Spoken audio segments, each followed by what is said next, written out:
Hello guys, good evening! So yan guys, alam niyo ba kung ano ito? Ayan. Bigay lang ito ng kaibigan ko guys from work. So, medyo, natakot ako guys na itry. Dahil alam niyo ba kung ano ito? Oh my god guys, it's a garlic crackers. Oh my god, alam niyo ba na mayroong onion crackers?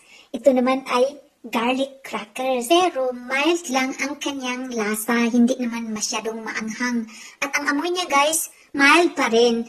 So, anyway, malaman natin mamayang gabi, pag may mahulog sa bed, it means matapang ang amoy. In fairness guys, masarap naman siya.